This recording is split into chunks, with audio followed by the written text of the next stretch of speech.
Assalamualaikum warahmatullahi wabarakatuh. Innal hamdalillah nasta'inuhu wa nastaghfiruh wa na'udzu bihi min shururi anfusina wa min sayyiati a'malina. Man yahdihillahu fala mudilla lahu wa man yudlil fala hadiya lahu. Asyhadu an la ilaha illallah wahdahu la syarika lahu wa asyhadu anna Muhammadan 'abduhu wa rasuluhul karim. Allahumma shalli wa sallim ala nabiyyina al-Mustafa Muhammadin wa ala alihi wa ashabihi ajma'in. Amma ba'd.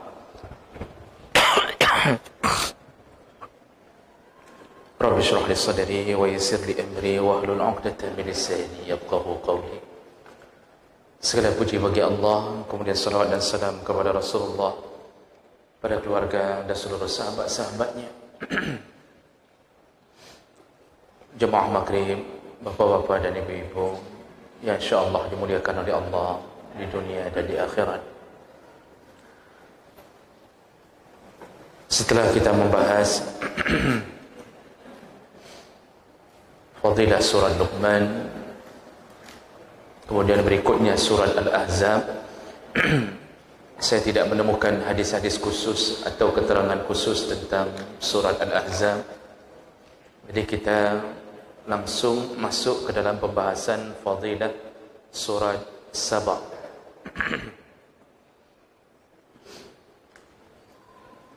Dalam surat Saba ini juga sebenarnya tidak ada hadis Nabi yang menyatakan fadilah khusus, tapi beliau sempat menceritakan asal-usul kaum Saba dalam hadisnya.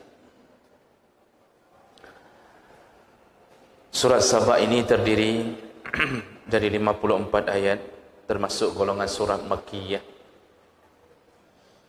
Dinamakan dengan Saba karena fokus ayatnya, fokus surat ini tentang kaum Saba yang diceritakan di dalam ayat 15 sampai 22. Dan nama Saba itu diambil dari nama kabilah. Jadi bukan nama tempat. Jadi disebut kaum Saba berarti keturunannya Saba. Dan ini tercantum dalam hadis Nabi sallallahu alaihi wasallam dari hadis Farwah bin Musaik.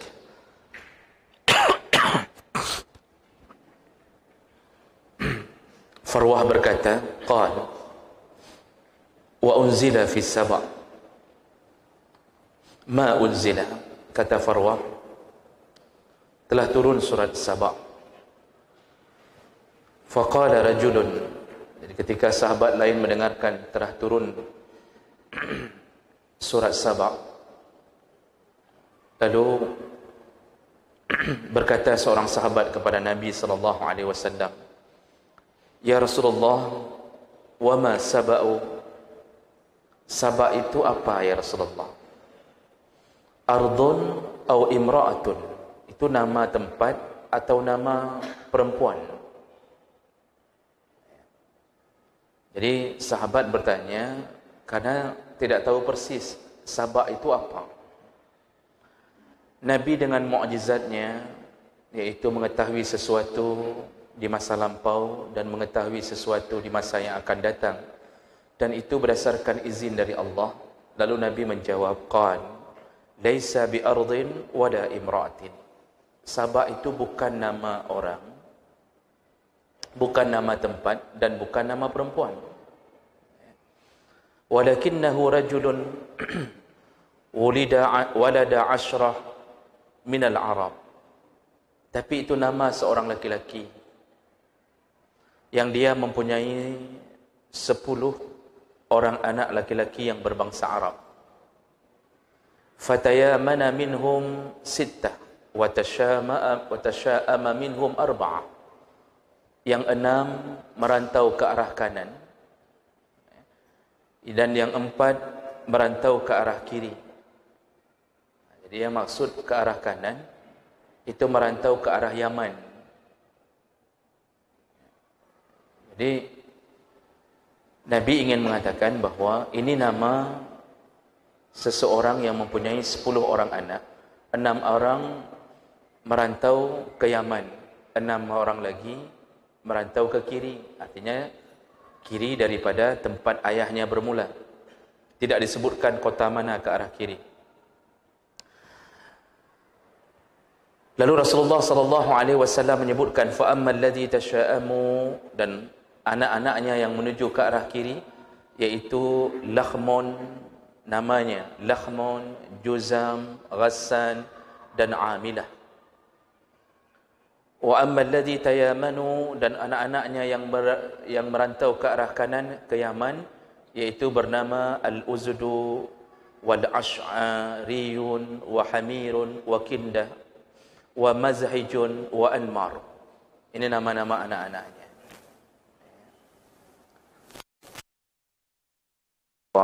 Rasulullah pernah menjelaskan tentang kaum Saba'. Itu dimulai dari keturunan seorang laki-laki yang lengkapnya bernama Saba' bin Yasjub bin Ya'rub. Jemaah melakukan Allah, dari situlah bermula munculnya kerajaan Saba'. Jadi kerajaan Saba' ini berada di Yaman. Jadi anak-anaknya lebih banyak berkumpul di Yaman. Di sanalah mereka membangun sebuah peradaban baru yang kemudian diambil dari nama ayahnya Saba'. Maka terkenallah dengan kerajaan Saba'. Nah, ada apa dengan kerajaan Saba' ini? Dalam sejarah disebutkan kerajaan Saba' ini itu berdiri kira-kira 10 abad ke-10, abad sebelum 10 Masehi. Abad ke-10 sebelum Masehi. Dan mencapai kejayaannya di salah satu keturunan Saba' yang bernama Bilqis atau Balqis. Jadi Ratu Balqis atau Bilqis itu salah satu keturunan dari Saba'. Di tangan dialah Saba' ini kemudian mencapai masa kejayaannya. Dan menjadi lambang kejayaan di Saba', daerah Saba' pada waktu itu adalah dengan dibangunnya bendungan yang paling besar di zamannya. Jadi bendungan inilah yang kemudian menghidupkan kerajaan Saba'. Kerajaan ini memiliki kekuasaan yang sangat luas. Itu sampai meliputi Jazirah Arab bagian selatan, Laut Merah, Eritrea, Ethiopia Timur di benua Afrika. Pusatnya di Ma'rib. Jadi pusat Saba' itu nama daerahnya Ma'rib. Saba' nama keturunan rajanya. Seperti Su'ud hari ini, kerajaan Arab Saudi. Saudi. Su'ud itu bukan nama daerah. Itu nama raja yang pertama sekali mendapatkan kekuasaan di Arab Saudi, ya, maka dirubahlah menjadi kerajaan yang milik Su'ud. Turunan-turunannya adalah turunan-turunan Raja Su'ud, sehingga seakan-akan menjadi nama daerah. Jadi Saba' itu berdiri di daerah Yaman, tepatnya di daerah Ma'rib. Dari ibu kota Yaman sekarang, San'a, itu kira-kira berjarak 170 km. Dan kota ini telah sirna, hancur di tahun 550 Masehi. Jemaah melakukan Allah. Saba' ini punya kekuatan yang sangat hebat, sehingga ketika Nabi Sulaiman ingin menguasai kerajaan Saba', seluruh penduduk Saba' mengatakan kepada ratunya Bilqis, qalu nahnu ulu quwwatin wa ulu ba'sin syadid. Wahai ratu, kita ini punya kelompok besar, kita punya kekuatan. Maksudnya kenapa kita takut dengan serangan Sulaiman? Wal amru ilaiki fanduri maza ta'murin. Semua terserah padamu wahai ratu. Artinya apapun yang engkau suruh kami siap. Perang, perang. Jadi itu menunjukkan mereka punya kekuatan. Reman, bacun. Jadi bukan sembarangan kerajaan.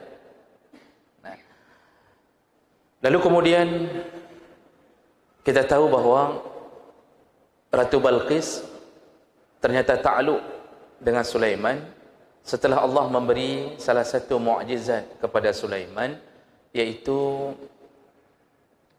menampakkan kekuasaan Allah dengan memindahkan singgasana ratu.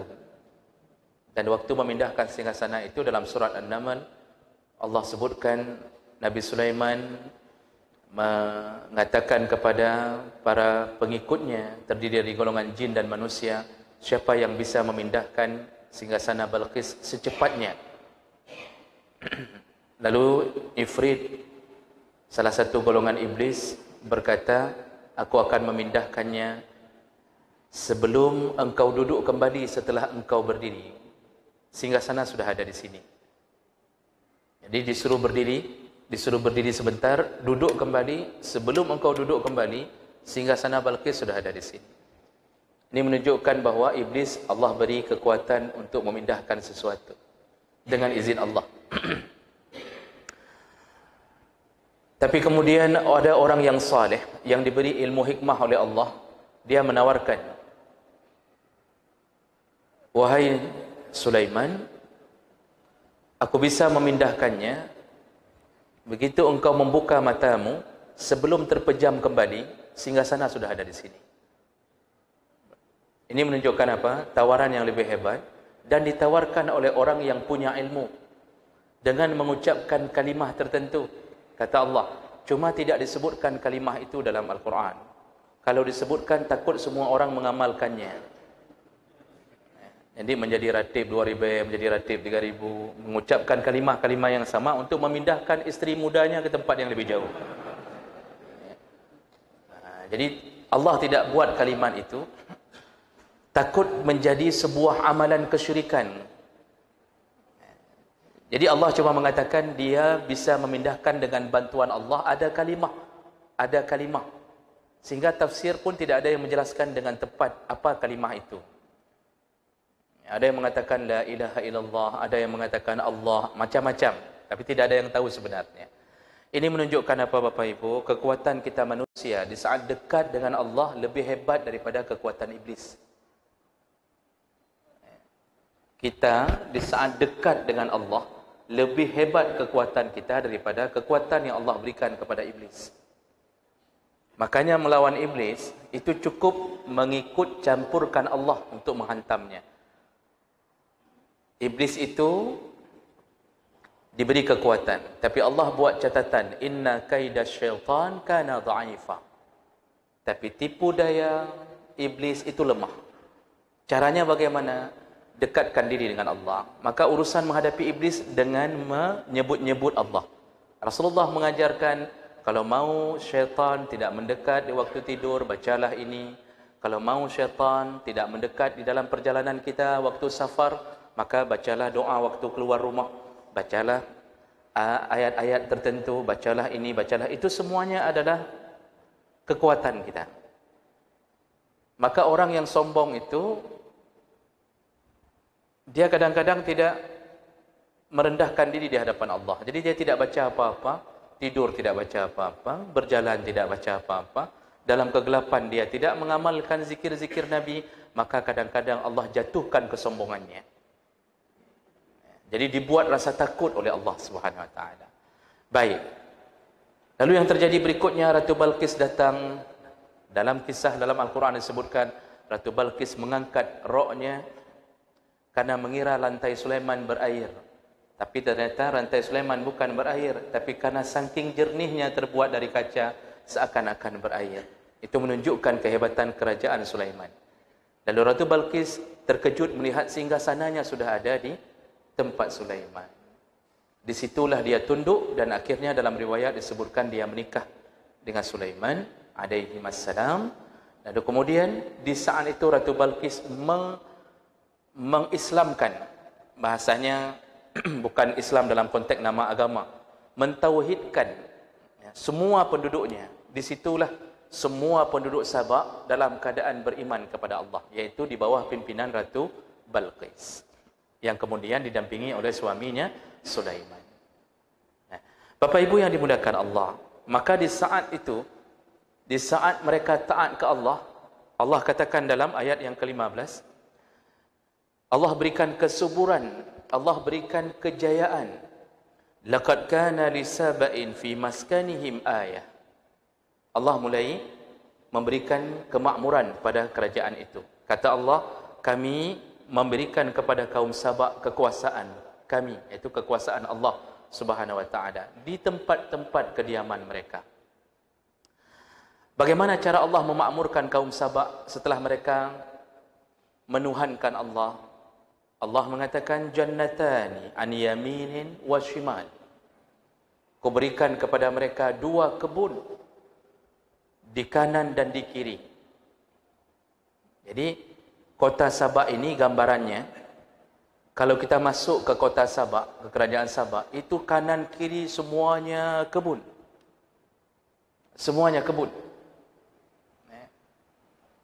Maksud dua kebun itu bukan bermakna hanya dua kebun dalam tafsir.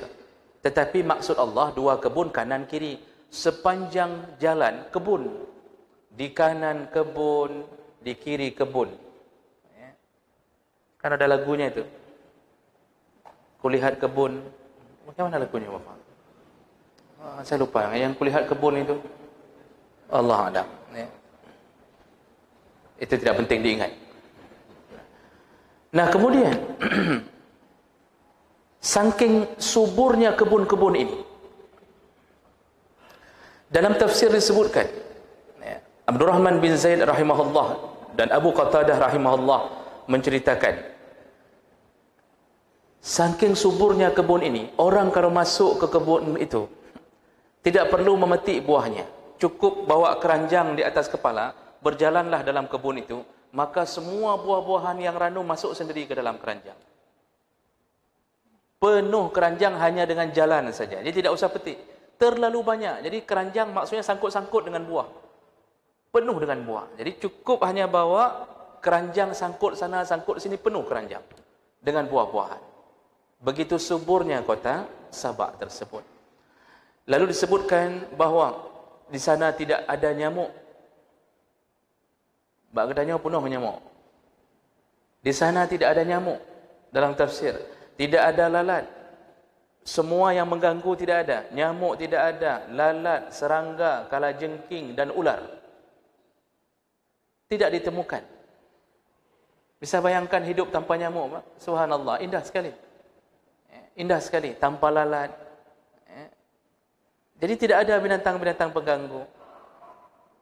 Begitulah Allah beri kepada mereka. Kenapa? Akibat mereka menuhankan Allah. Akibat mereka beriman kepada Allah.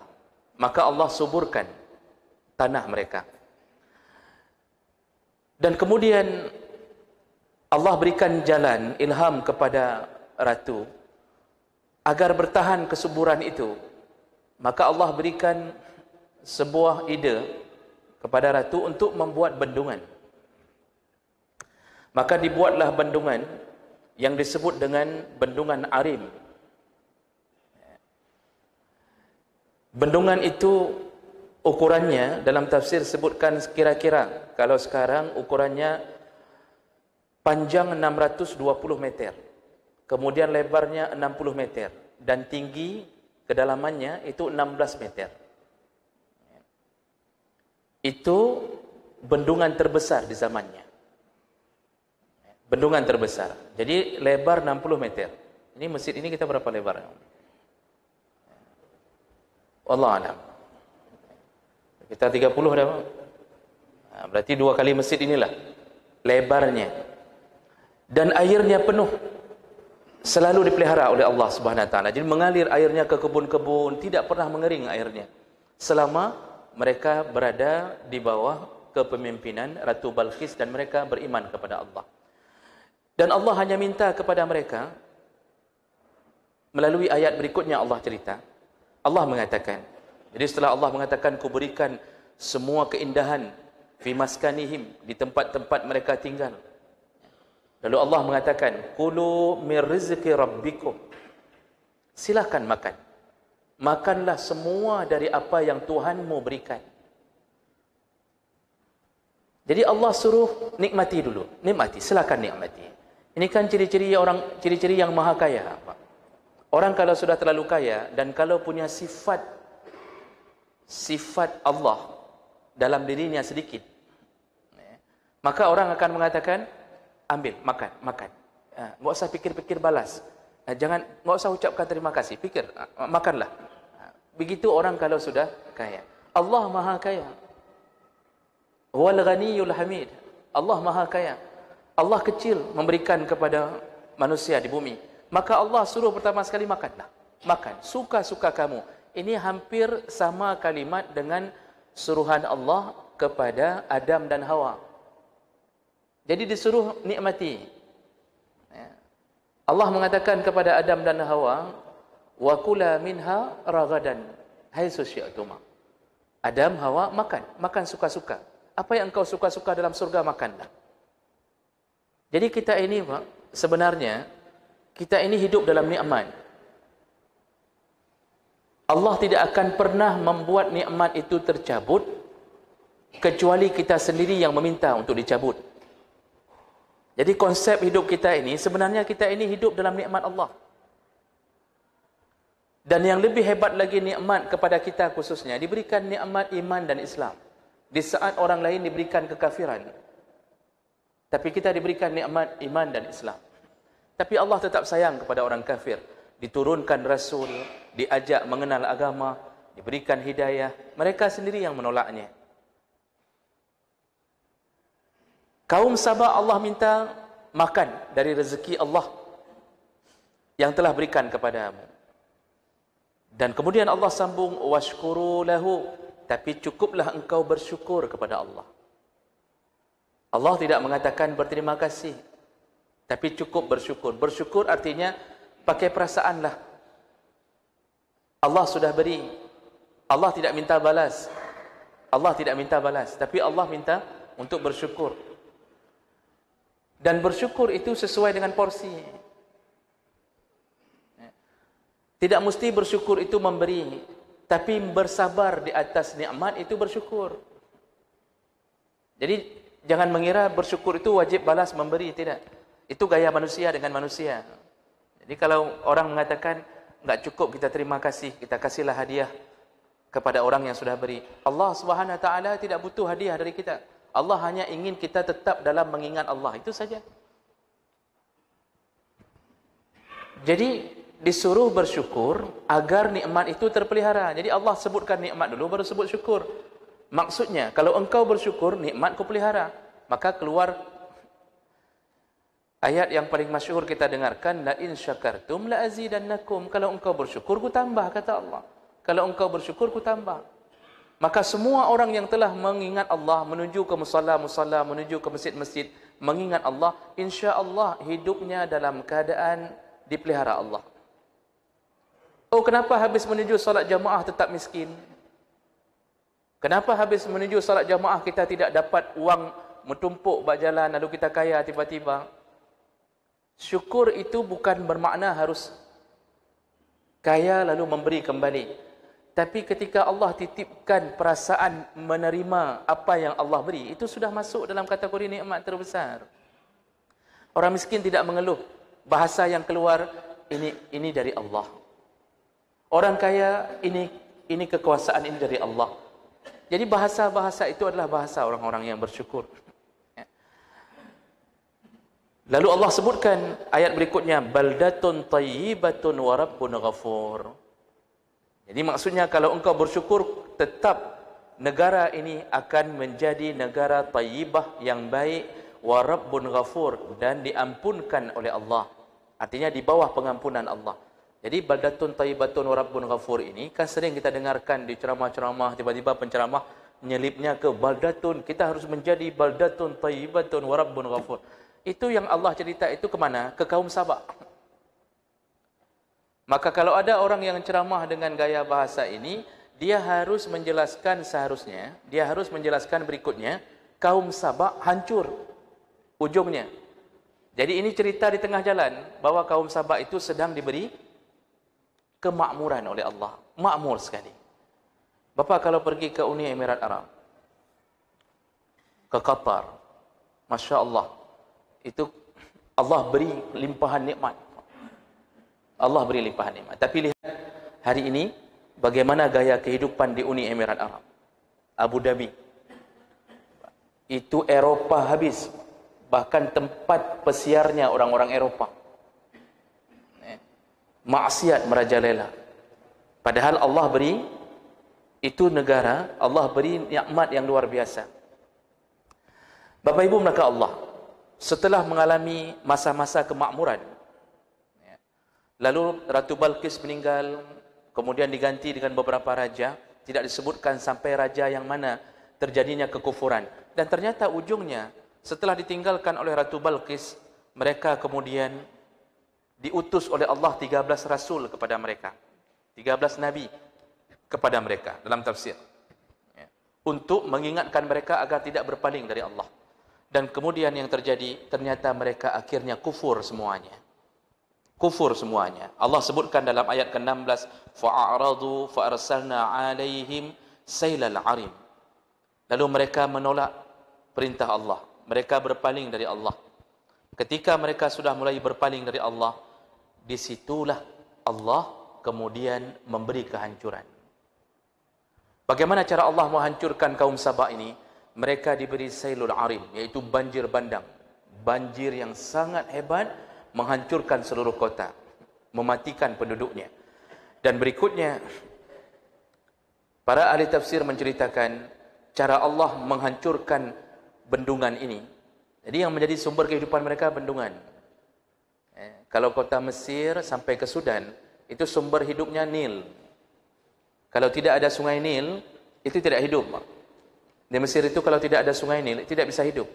Karena di tengah-tengah padang pasir, itu tidak ada air. Jadi semua di Mesir itu semua dari Nil. Yang diminum setiap hari Nil. Air dari sungai Nil. Maka kalau Allah tutup, Allah keringkan sungai Nil, itu habis. Mesir sampai Sudan habis. Makanya kota Mesir itu luas sekali. Tapi yang bisa didiami hanya pinggiran-pinggiran sungai Nil. Yang bisa dialiri dari sungai Nil. Begitulah gaya kehidupan kaum Sabah. Kesuburan mereka dari bendungan tadi. Lalu Allah hancurkan bendungan itu dulu. Ini cara Allah mulai menghancurkan orang-orang yang mengingkari Allah. Allah hancurkan bendungan. Ada dalam tafsir sebutkan dengan cara Allah kirimkan tikus besar. Lebih besar daripada kucing untuk melobangi bendungan. Ibnu Ashur mengatakan terjadinya perang saudara. Lalu sampai menghancurkan bendungan tersebut. Jadi macam-macam tafsiran menyebutkan. Wallahu alam apa yang terjadi. Yang intinya bendungan itu kemudian runtuh, hancur. Dan kemudian meluaplah airnya, membanjiri seluruh kota. Dan kemudian hancurlah di situ kerajaan Sabah. Dan semua penduduknya akhirnya pindah. Berikutnya apa yang terjadi? Yang tumbuh tidak lagi buah-buahan yang nikmat. Tapi Allah ganti dengan buah-buahan yang pahit, yang tidak bisa dikonsumsi dan tidak bisa dijual. Maka Allah sambung di ayat berikutnya, وَبَدَّلْنَاهُمْ. Kami ganti kesenangan mereka. Maksudnya kedua kebun tadi. وَبَدَّلْنَاهُمْ بِجَنَّتَيْهِمْ جَنَّتَيْنِ. Kami ganti dua kebun yang dulu kami beri kepada mereka. Dengan dua kebun. Zawata ukuli khamtin wa athlin wa syai'in min sidrin qalil. Kami ganti buah-buahannya. Yang tumbuh adalah pohon-pohon yang berbuah pahit. Lalu kemudian kami tumbuhkan pohon asil. Dan kami pun tumbuhkan pohon sidr. Dalam tafsir sebutkan pohon asir ini yaitu pohon siwak. Ada kayu siwak Pak, itu kalau disikan itu kan pahit rasanya. Pohon itu tidak ada buahnya. Buahnya bukan tidak ada buahnya, buahnya juga pahit, tidak bisa dikonsumsi. Dan Allah tumbuhkan pohon sidr, daun bidara, pohon bidara. Dan itu juga tidak bisa dijadikan seperti buah-buahan yang lain. Sehingga hancurlah perekonomian, hancur negara, hancur perekonomian. Mereka tidak bisa hidup lagi. Lalu di ujung ayat tadi Allah mengatakan, Zalika jazainahum bima kafaru. Begitulah balasan kami atas kekafiran mereka. Wahal nujazi illal kafur. Kami tidak akan menghancurkan, kami tidak akan berbuat sedemikian kecuali bagi mereka yang ingkar kepada kami. Kemudian di ayat ke-19 Allah tutup cerita kaum Sabak dengan menyebutkan inna fi zalika laayatin likulli sabbarin syakur. Sesungguhnya kisah itu, kata Allah, menjadi tanda-tanda tentang kekuasaan Allah bagi orang-orang yang sabar dan orang-orang yang bersyukur. Allah sebutkan dua kalimat, sabar dan syukur. Maka kita kalau mau hidup bahagia, bersandar pada dua perkara ini. Sabar di saat menghadapi ujian, bersyukur di saat menghadapi nikmat.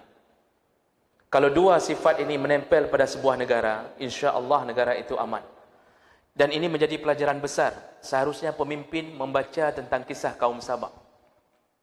Sehebat apapun membangun jalan tol, sehebat apapun kita membuat sebuah perkara-perkara yang teknologi tinggi, macam-macam kita buat, tapi di saat kita tidak bersyukur kepada Allah, tunggu kehancuran dibuat oleh Allah.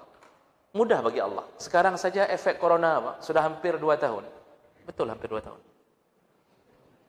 Alih betul, pihu muka je menandah, Pak. Itu efeknya, Masya Allah. Kita fikir efeknya hanya sakit saja. Kita fikir efeknya hanya hilang indera penciuman, hilang indera rasa. Ternyata efeknya berapa perusahaan harus tutup. Efek corona, sakit pada orang, tapi Allah mudah sekali menutup hampir puluhan perusahaan, ratusan perusahaan. Negara-negara Eropah kolap, perusahaan-perusahaan besar kolap. Warung kopi terkenal di dunia, Starbucks,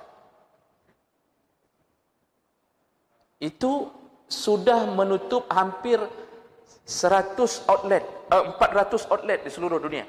Tidak mampu lagi menggaji karena akibat efek corona. Maka hari ini, di tengah-tengah corona, mari kita tutup semua perusahaan Perancis yang telah menghina Nabi kita Muhammad sallallahu alaihi wasallam. Sederhana cara berfikir sederhana saja, Bapak Ibu maka Allah. Kalau kita beli sesuatu di warung, lalu tukang warung itu menghina mamak kita. Dibilang sama tukang warung tentang mamak kita. Pertanyaannya, maukah kita membeli kembali ke warung itu? Jawabannya pasti tidak. Dan kita katakan kepada anak-anak kita, nyan be'eblo tagahinan. Nyan ka dihina ma gedayo. Bukan mak lagi, ma gedayo. Orang kalau sudah marah berubah, ka-nya hilang, ma begitu. Itu baru mamak dihina, kita suruh semua orang jangan belanja di situ. Jangan belanja di situ. Sekarang manusia paling mulia sisi Allah yang telah mengislamkan mamak kita, mengislamkan ayah-ayah kita, yang telah memberi hidayah kepada kita. Di saat dihina Nabi kita, maukah kita kembali membeli barang yang dimiliki oleh mereka? Bodoh sekali kalau orang melanjutkan membeli minuman Aqua Danone. Hentikan minum Aqua Danone, Pak. Ganti dengan, enggak ada yang mau sponsori saya.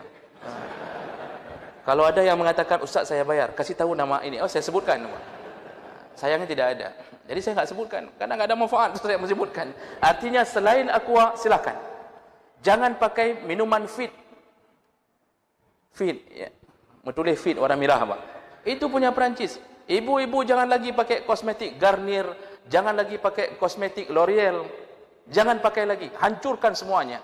Di sebahagian negara Arab, langsung pemerintah suruh cabut dari supermarket. Pemerintah kita yang negara plus 62 ini kan pemerintah enggak jelas. Disuruh cabut enggak berani, Pak. Seharusnya pemerintah mengatakan cabut, keluarkan dari market. Agama kita dihina. Nabi kita dihina. Tapi mereka tidak marah nabinya dihina. Subhanallah. Ada orang tidak marah nabinya dihina. Padahal tanpa Nabi Muhammad kita entah bagaimana. Maka Bapak Ibu menaka Allah, kalau Allah menghancurkan mereka karena kekafiran mereka, kaum Sabak, maka kita mari bantu agama kita, hancurkan musuh Allah Subhanahu wa taala yang hari ini bernama Perancis. Sudah azan. Kan baru tambah bengih baju tu. Jadi Bapak Ibu yang dimuliakan Allah Subhanahu wa taala, ini menjadi sebuah pelajaran besar bagi kita. Di saat kita bersyukur pada Allah, membela agama Allah, Allah tetap akan pelihara kita. Jadi kalau kita dihina oleh orang, lalu kita tidak membalas hinaan itu, belum tentu di mata Allah kita terhina. Kita dihina orang, lalu kita tidak balas hinaan itu, belum tentu di mata Allah kita terhina. Bisa jadi kita yang lebih mulia.